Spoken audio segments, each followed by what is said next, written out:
Trick Daddy, you got it, Dave. Let's go. If you want it, you can get it. Let me know. Let me know. I'm about to fuck a nigga up. Let's go. Let's go. If you want it, you can get it. Let me know. Let me know. I'm about to fuck a nigga up.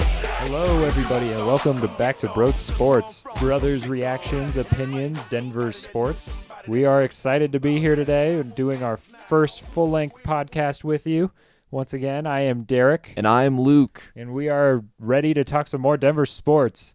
A lot of exciting things going on right now. Last night, we got to watch the Broncos play their second preseason game against the Chicago Bears. And we have some key takeaways from the game that we want to run through with you guys. But first, have you been on the Broad Sports Twitter lately, Bobo?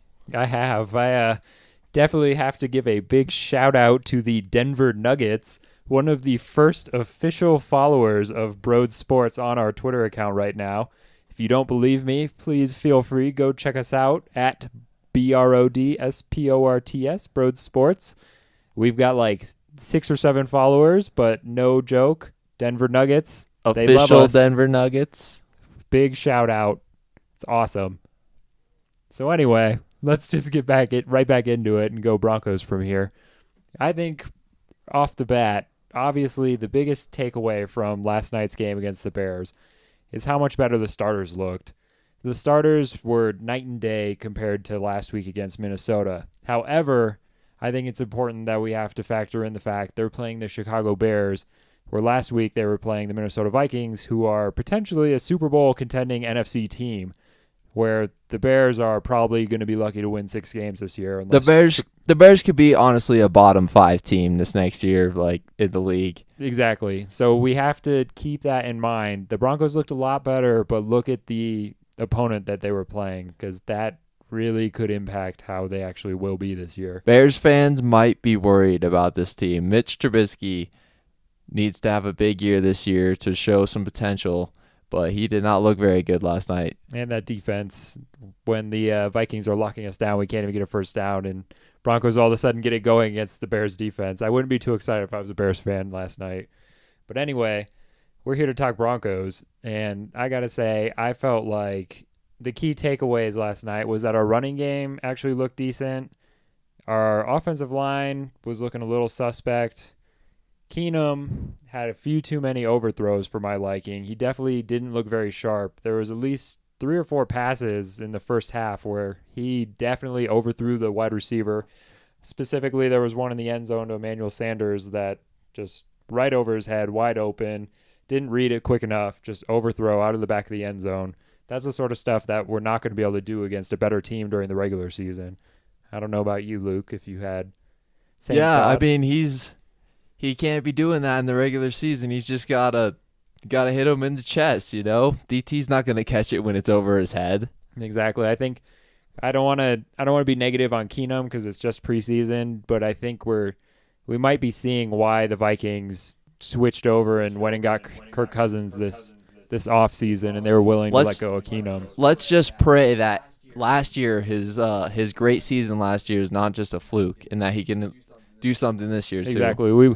To back it up. We want Vikings Case Keenum. We do not want St. Louis Rams Case Keenum, Texans or Houston, Case exactly, Keenum. Houston Texans Case Keenum. We do not want that version.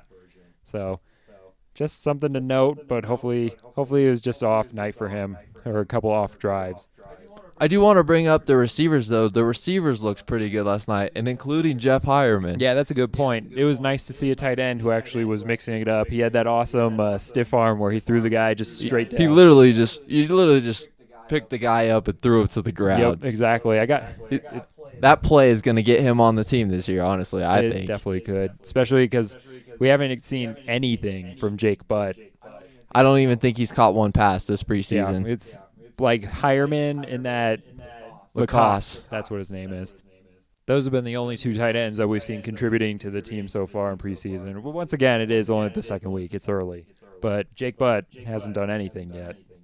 How many tight ends do you think they'll keep on this team, Bobo? I don't know. I think maybe 3, 4, probably 4. You figure Hireman will probably make the team. Oh, yeah. I think that one play is going to get him on the team. Yeah, there's a good chance. Then Jake Butt's going to make this team. even if he does nothing. Traylor is probably going to make the team because he seems like he's. You think he so? seems like he's their blocking tight end. We don't really have a pure blocking tight end at the moment. And then you can also throw in, does Andy Janovich kind of eat up that fourth tight end spot, fourth, fifth running back spot? It'll be interesting to see how the Broncos roster breaks down.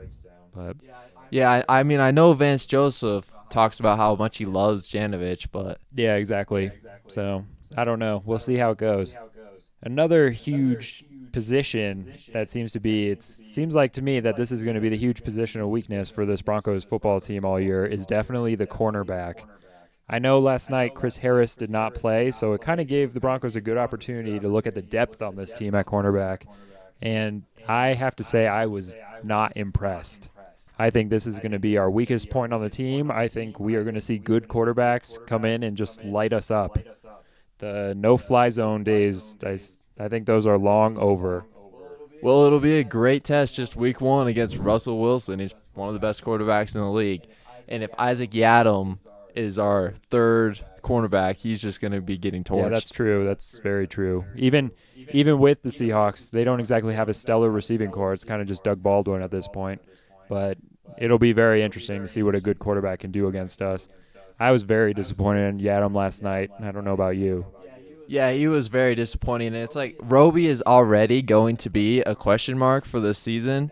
And now with our third cornerback, I don't know what we're going to do. Yeah, exactly. We're going to need Tremaine Brock to step Yeah, up. he's got to be huge. He has to stay healthy and he has to play well. Otherwise, it's going to be bad. Exactly. Because I think people are kind of tossing aside Roby right now. They're almost disregarding the fact. They're just automatically assuming Roby's going to come in and do a great job, which I don't think is the case. Roby, He has been known for getting burnt multiple times in the past couple seasons. exactly, and he's never been like a starting 1-2 cornerback, where this year he is the number 2 cornerback all year. He's going to be on the field 85-90% of the plays this year. And I think people are just kind of assuming he's going to be great and not even looking at him, just looking at the number 3 cornerback, where our number 2 cornerback could actually be a big issue.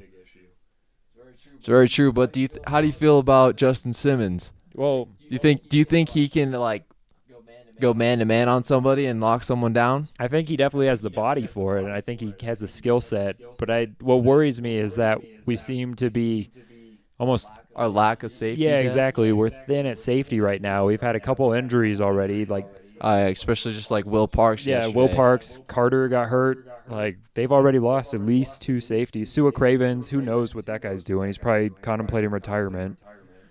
So we can't count on that guy. So putting Justin Simmons, who is basically our starting safety, in to cover guys probably isn't something that we want to do. He needs to be back there with Darian Stewart. Yeah. So I just think cornerback, specifically the number 2 and number 3, number 4, all of them, that's going to be a big weakness for this team if things don't get straightened out here quickly. What's up with Brandon Langley? He was our 3rd round pick and he can't even get on the field. He's like not even in the conversation. Where is he? He doesn't even come in for the end of the 4th quarter in preseason. It seems Would you consider him to be a surprise cut if we ended up cutting that's a him? good question. I think he definitely could be. He should probably. He can't even get on the field. Yeah, we have way too many of those guys. You would think our 3rd round draft pick would be in the conversation for our 3rd cornerback. Well, you would assume, but we also have John Elway making those decisions. But that's another story that we can hit a little later. yeah. But anyway, we'll see if these DBs can pick it up a little here. Hopefully it all works out for us. We're certainly Not just the DBs though. Our line. It seems like we're having a tough time stopping the run. that's very true. I did notice last night against the Bears, we seem to not be getting a ton of pressure on Trubisky and having a hard time stopping the run. It was better than against the Vikings last week. At least we weren't getting gashed for these big 20-yard runs down the sideline.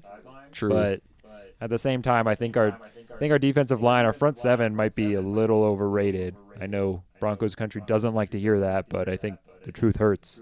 Yep. So It's definitely not the same defense it was from a couple years ago when we won the Super Bowl. exactly, we don't have DeMarcus Ware out there. We don't have. There's no even Terrence Knighton on this team at the moment. Pot roast. I miss pot roast. You like pot roasts? Yes. I love them. Anyway, How do you feel about Joe Woods? Do you think he is the main cause of the defensive problem that we seem to be having in preseason so far? I think he's one of the main causes. I think that this defense is struggling because poor coaching. Obviously, Vance and Joe were way over their heads all year last year, and I think it's looked through just these first 2 weeks of preseason, it's looked kind of like it might be more of the same. I think losing Wade Phillips was one of the biggest losses that this team has had in the last 3, 4, 5 years, whatever you want to say. Because think of it this way, Jack Del Rio had the exact same players on his defense that Wade Phillips did. Yeah, exactly. Wade was able to turn the defense into one of the greatest defenses of all times. Arguably. But, yeah. Anyway, today's defense is obviously not the same defense that it was 3 years ago when the Broncos were winning Super Bowl 50. We just don't have the push. We can't get to the quarterback like we used to. We can't cover wide receivers. There's no Aqib Talib. There's no TJ Ward. Malik Jackson. Exactly. This defense just isn't the same, and I feel like a lot of people here in Denver just don't want to admit that that's the truth. The no-fly zone is no more. Exactly. We're not the Denver International Airport yet, but we're not the no-fly zone. So hopefully things will get corrected, and hopefully we can come up with a number 3 cornerback that we can count on this year, because that scares me, no doubt. Another thing I want to bring up is Isaiah McKenzie. The very last drive, Paxton Lynch was getting his groove. He was starting to feel it a little bit, and then what happens? Fumble, Isaiah McKenzie. Yeah, that was really disappointing to see. I know it's a little different because last year when he was fumbling, it was as a punt returner or kick returner. But to see him fumble when he's got the ball in his hands as a wide receiver, I was not happy about that. It kind of just takes away from his punt return for a touchdown in last week's preseason game. Yeah, I totally agree. It's like you can't trust him with the ball in his hands. You could see the flashes of excitement, the flashes of what he can do.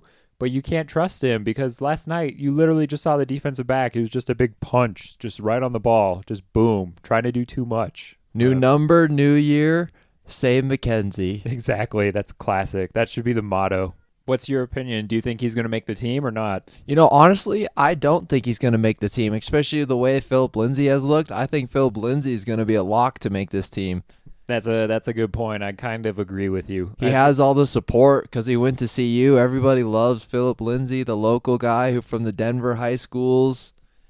He's gonna make the team, and Yeah. I think it's gonna boot Isaiah McKenzie, even though he returned a punt for a touchdown last week. Exactly. That's the one thing that McKenzie has going for him right now is that one punt return. He's fumbled 6-7 times now. 5-6 times last year and this fumble last night, but he's got the one positive, that punt return. But I can't help but agree with you and think that Philip Lindsay might be kicking him off. Our undrafted free agent rookie from CU might be the guy to officially bump McKenzie out of the roster. Okay, let's move on from McKenzie. He's probably not even going to be here in 2 weeks anyway. Yeah, let's talk about something that'll be a little more relevant all year. Yes. Let's move on to the Chad Kelly, Paxton Lynch saga, the backup battle that's been taking place so far. Swag Kelly, you mean? They had totally swag Kelly last night. He was looking sharp. He was on his game. He was looking pretty good. It was nice to see. It makes me think that the Broncos might not have to go get a veteran backup to come in here and play backup quarterback. I think Chad Kelly or Swag is showing that he's totally capable of being the backup. He's earned it. He's looking good this preseason so far. I mean, it's only 2 games, but he's looking really good. Exactly. I don't even think it's a matter of Paxton Lynch looking so bad that it makes Kelly look better. I think Kelly just looks good. Kelly looks like he could potentially step in if, say, Keenum goes down for a week and you need him for 1 or 2 games. I think Kelly gives him a chance. He looks like he could come in and compete. He's not going to just get rolled over. He's got the swag. He does have the swag, but he is also going against second and third teamers. He's not going against the starting defense like That's true. Case Keenum is. Yeah, that's very true. So he hasn't got to play any.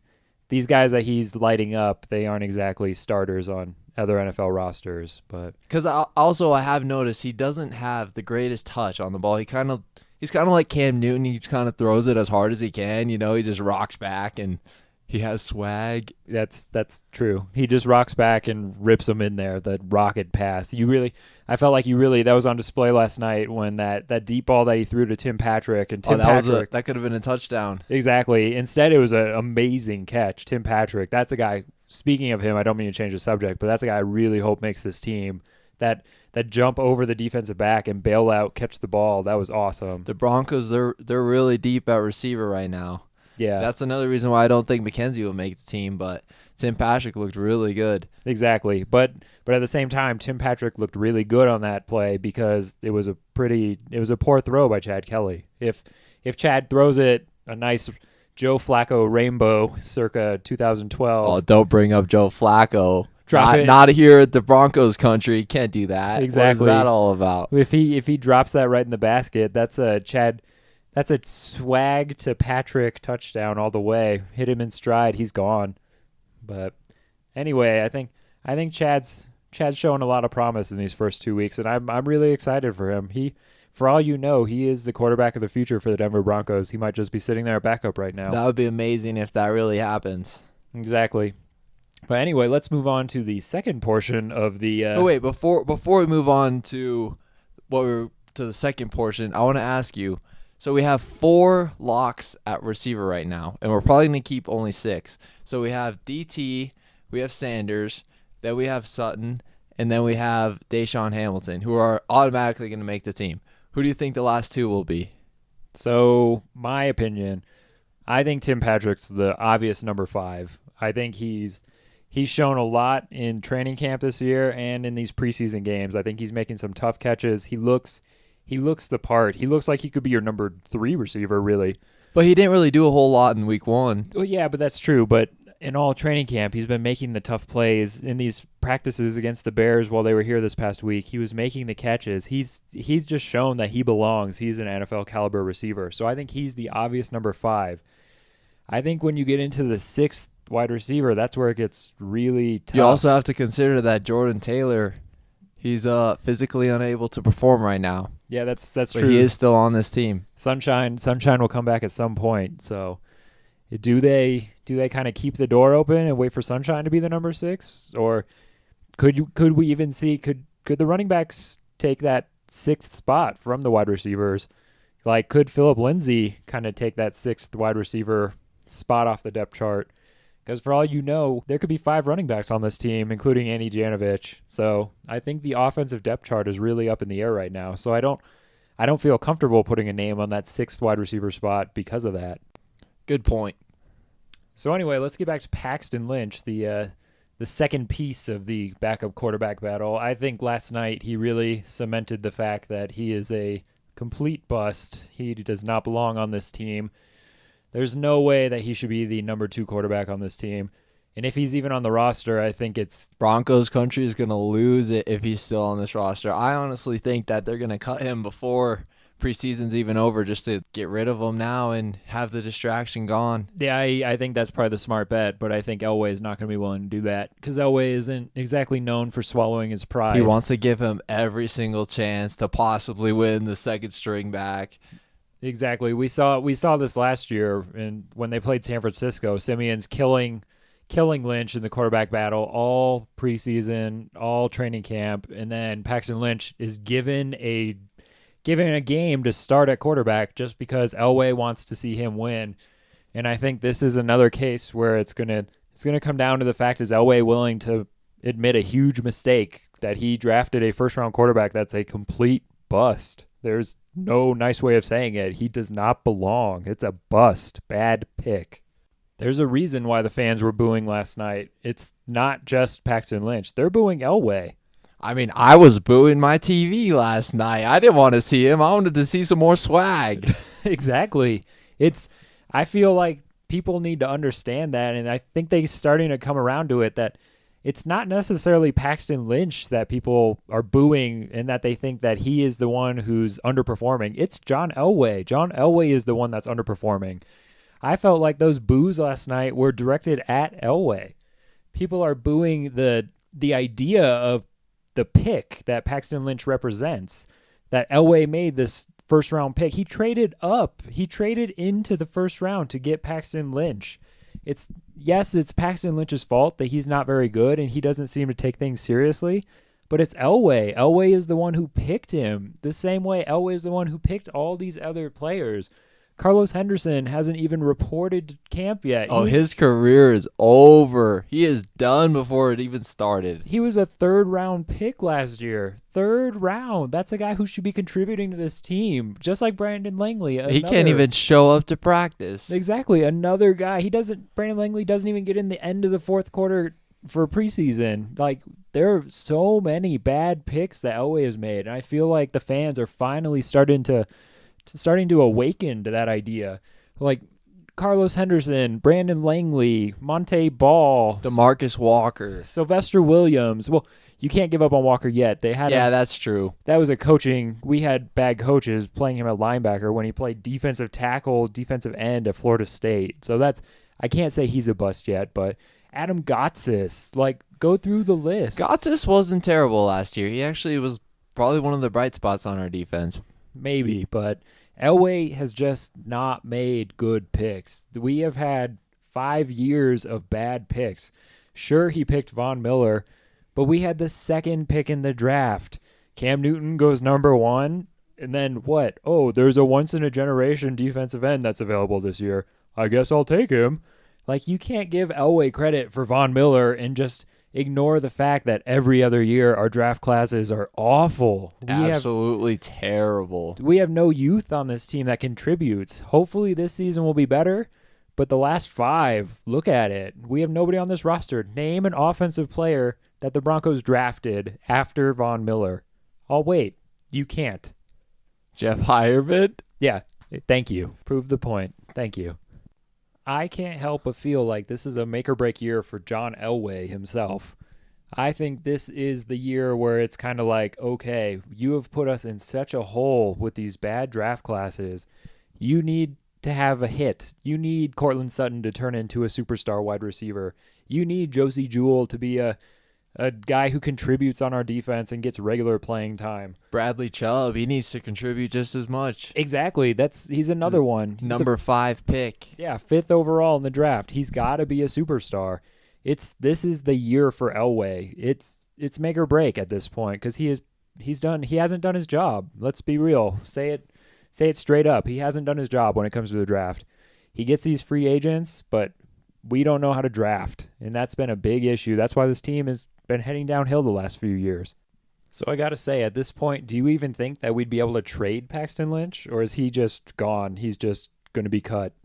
Who would even want Paxton Lynch? I wouldn't even trade him for a soda pop. That's sadly, I think that's kind of what this is turning into. And I think every other team, even if there was any interest in Paxton Lynch, if any GM sees the potential that Elway saw 4 years ago, that they know he's going to get cut most likely, so they would just wait. That's true.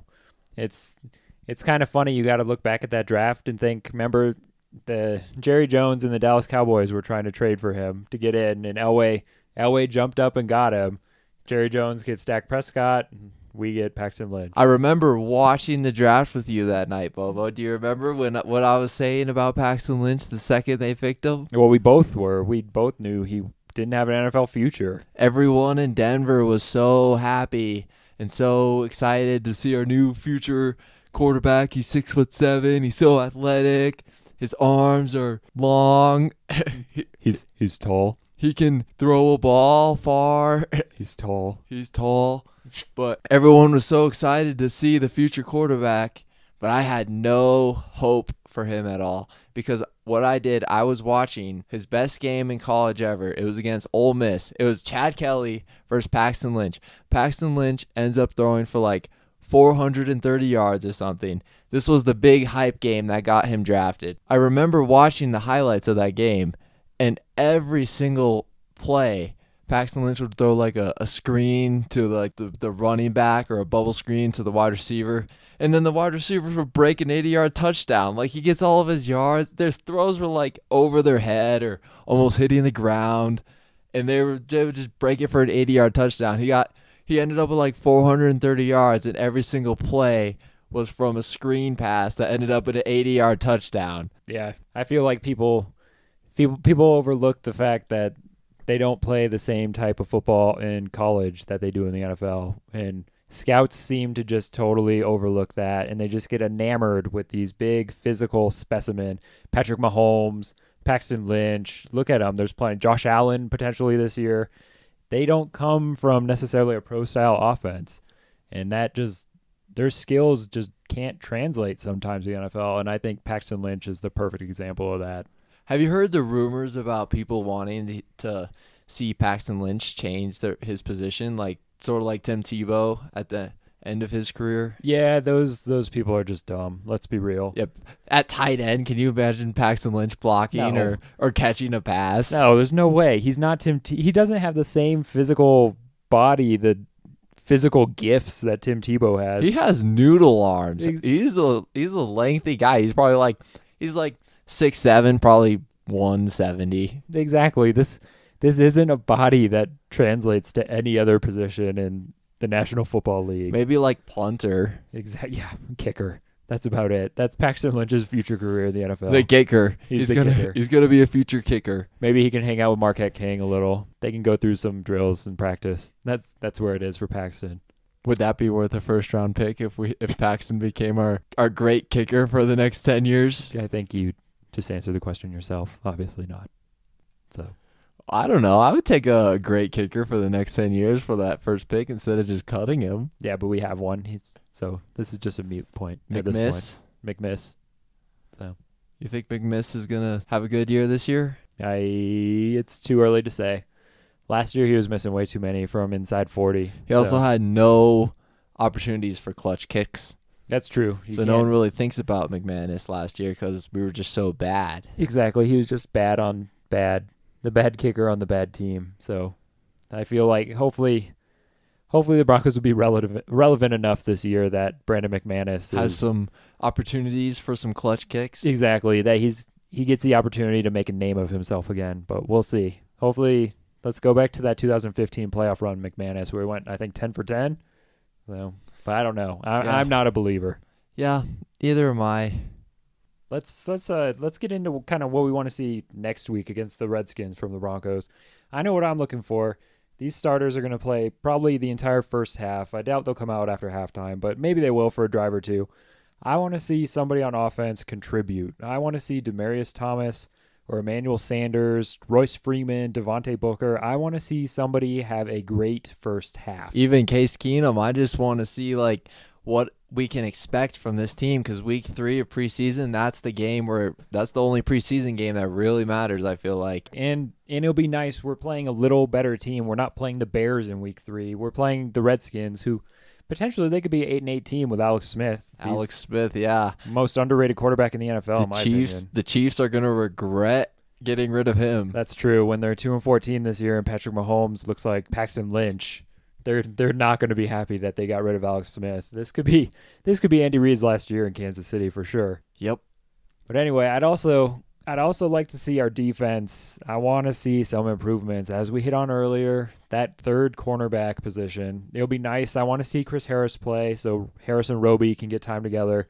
But I want to see our third cornerback come in and actually stop. If someone can make a name for themselves and step up and actually take that third cornerback spot. Exactly. If it's Tremaine Brock, which it probably will be, I'm fine with that. But it'd be nice to see a youth movement there. Somebody young, some up-and-comer come in and look good. Like, put on a show. Let us know your name. That's what I'm looking for next week. So I think next week is obviously not just the fact that it's the third preseason game and that the starters are going to play the most, because they won't play week 4, but it's a big game. This next game is the one where it's going to let us know what sort of team we have this year. Truth.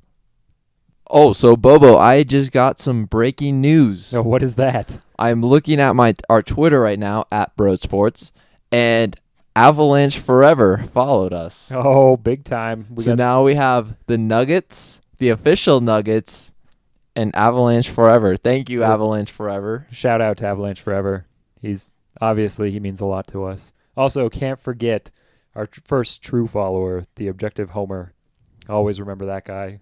Look back fondly on him. all the great times we've shared over the past. Objective Homer, we You- love you. Yes, and if you guys, we're on Twitter a lot all the time. We're posting. We're racking up the likes. At least during the but games. During the games, our Twitter is fire right during Exactly. the games. Our Twitter handle is on point during the Broncos game. Racked up the likes, but no followers. At Broad Sports. Yes, you gotta. You got to follow. Yeah, we're getting our name out there. We just need some followers. You know, Exactly. we're funny. We're creative. We have some good comments. We have a lot of likes. Just click our profile. So anyway, that wasn't desperate at all. No. Follow us on Twitter. We'll possibly follow you too. Yes, and I Maybe. guarantee you won't be disappointed. If you've made it this far in the podcast, then you'll definitely like our Twitter. We're at 31 minutes, so you might as well follow us on Twitter at this point because we've already wasted a half hour of your day. And you can go see, we had an amazing Paxton Lynch meme. That So- is not true. We have not wasted half an hour of their day. That's true. We enlightened a half an hour of your day. We made your day better. Yes. Whatever, I don't know what time it is when you're listening to this right now, but I know that I have made your day way better. You're probably like sunshine and rainbows and happy, skipping down the halls, down the sidewalk, through your office building right now, On the train. on the RTD, sitting next to that questionably homeless man across from you. Like, we're making your day. Not a waste. Listen to Broad Sports. Share it with the homeless man, you know? Give him something to look forward to in life, too. He earned it. You don't know what that guy's been through. Yes, Broad Sports. Everybody needs a little Broad Sports. Oh, yeah, and speaking of Twitter, I saw that Gary Harris was in Serbia. Oh yeah. I think I actually saw that too. I think that's pretty cool. For all we know, I don't know the details behind that, but maybe Jokic had him out there. Maybe Jokic is kind of taking over like that true leader role. He needs to. It'd be awesome. That's not going to do anything but help the Nuggets this year if Jokic can do that. Take over, play as the leader, be the guy who runs the huddles on the side, like running the plays. All the plays flow through Jokic as it is, so you Yeah, might as well be the leader on the team. He could pretty much run the point guard, so Basically, he's our point guard. takes the ball up, Shoots pulls threes. up and shoots three. He's our 7-foot point guard. But I got to say, seeing Harris in Serbia, I hope that has something to do with Jokic. Jokic has him out there. That'd be awesome. That's exactly what the Nuggets need this year. Do you know if anyone else is in Serbia? Like, is Jamal Murray out in Serbia right now, or I don't think so, but who knows? They might be. hopefully? I'm sure there's trainers out there with them, but I don't know if any other players are. Yeah. I hope so, though. I'm looking for a big year from them. Yeah, it would be exciting. This team, this city is much more exciting when the Nuggets are good and relevant. Back in the late 2000s when we were winning 50 games every year, that was awesome. That was an awesome time. Going to the Western Conference Finals against the Lakers, that was great. So I'd like to see the Nuggets get back there. Definitely rooting for them. 46 wins last year. That should get you in the playoffs basically every year. So Do you think if the Nuggets can't make the playoffs again, that Malone will be gone? I hate to say it, but yes. I think he kind of got I don't want to say raw deal, but He Like has I s- improved every single year since he started. exactly. And they got 46 wins last year. I think that was good enough. I think they would have been the 5th or 6th seed in the Eastern Conference. Yeah, the East, Like- especially this year without LeBron in the East, they'd be like a 2 or 3 seed probably. Yeah, 30 wins is going to get you in the East this Yeah. year with no LeBron. Let's be real. I can't even think of 8 teams in the East that will Yeah, that'll have win. a winning record. You could put money down on it right now. The 8th seed in the Eastern Conference is going to be under 500. Yeah. But let's just hope for a good Nuggets year. I'm looking forward to that season picking up here. Yep, around I'm Halloween. excited. Yeah, it'll be good. So, anyway, I think this is where we're going to wrap it up. We appreciate you guys tuning into Broad Sports.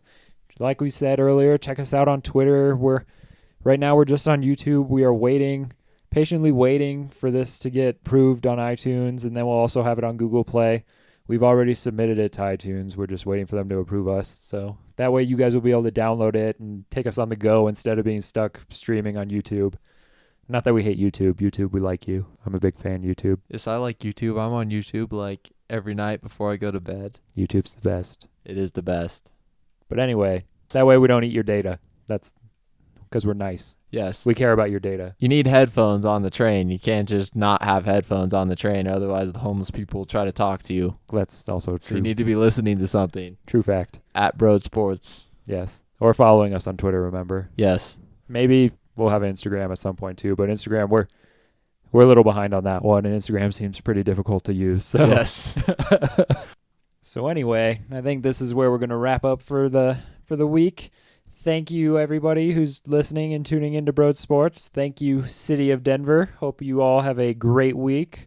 Go Broncos. Hopefully some good things happen this week. Redskins game next coming up.